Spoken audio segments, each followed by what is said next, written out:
भर में वैक्सीनेशन के दूसरे चरण की शुरुआत हो चुकी है। बड़ी जानकारी इस वक्त की। उत्तर प्रदेश में बुजुर्गों को लग रही है वैक्सीन। देश भर में वैक्सीनेशन के दूसरे चरण की शुरुआत हो चुकी है। उत्तर प्रदेश में 75 जिलों में कोरोना वैक्सीनेशन के 3-3 केंद्र बनाए गए हैं। हर केंद्र में पहले दिन 100-100 लोगों को टीके लगेंगे। तो बड़ी जानकारी इस वक्त हम आपको देते हुए आज सुबह के वक्त देश के प्रधानमंत्री नरेंद्र मोदी ने कोरोना के टीके को लेकर दूसरे फेज की जो है वो शुरुआत की थी। लेकिन जिस तरीके से उत्तर प्रदेश की बात करें तो 75 जिलों में कोरोना वैक्सीनेशन के 3-3 केंद्र बनाए गए हैं। हर केंद्र में पहले दिन 100-100 लोगों को टीका लगेगा। सरकारी के साथ प्राइवेट अस्पतालों में भी कोरोना के टीकाकरण की दूसरे चरण की जो है वो शुरुआत हो चुकी है। अलग अलग जगहों से तस्वीरें भी हम आपको लगातार दिखा रहे हैं किस तरीके से कोरोना संक्रमण के खिलाफ जंग को जीतने के लिए अब वैक्सीनेशन के दूसरे चरण की शुरुआत जो है वो होती हुई नजर आ रही है।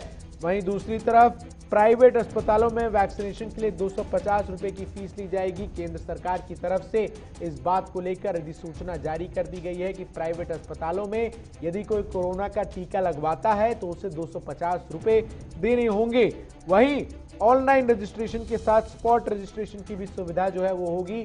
यानी यदि कोई व्यक्ति खुद को ऑनलाइन रजिस्टर नहीं कर पाता तो स्पॉट रजिस्ट्रेशन में खुद को रजिस्टर कर यदि उस समय वहां पर स्लॉट खाली होगा तो उसे कोरोना की वैक्सीन जो है वो तुरंत दी जा सकती है। इसके अलावा ग्रामीण इलाकों में आशा वर्कर वैक्सीनेशन लगवाने में मदद करेंगी।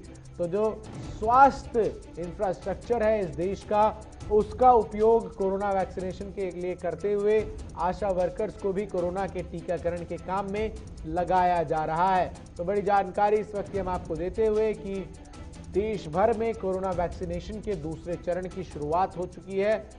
इस चीज की शुरुआत आज सुबह देश के प्रधानमंत्री नरेंद्र मोदी ने all India institute of medical science यानी कि एम्स में जाकर कोरोना का टीका लगवाकर की और इसके साथ ही साथ देश भर में अब दूसरे चरण के टीकाकरण की शुरुआत हो चुकी है। दूसरे चरण के टीकाकरण में 60 वर्ष से ऊपर के तमाम लोगों को और 45 वर्ष से ऊपर के उन तमाम लोगों को जो किसी बीमारी से ग्रसित है उन्हें कोरोना का टीका जो है वो लगाया जाएगा। वहीं आपको बता दें कि प्राइवेट अस्पतालों को भी कोरोना के वैक्सीनेशन की मंजूरी इस चरण में दी गई है और 250 रुपये शुल्क जो है वो तय किया गया है कोरोना वैक्सीनेशन का यदि कोई भी व्यक्ति प्राइवेट अस्पतालों से कोरोना की वैक्सीन लगवाता है। इसके साथ ही साथ आरोग्य सेतु ऐप और कोविन ऐप पर खुद को रजिस्टर कर सामान्य नागरिक जो है वो कोरोना वैक्सीनेशन के लिए अपने आप की स्लॉट की बुकिंग करा सकते हैं। इसके साथ ही साथ पहले डोज के बाद 29 दिन बाद दूसरे डोज की जो बुकिंग है वो कोई भी व्यक्ति करा सकता है।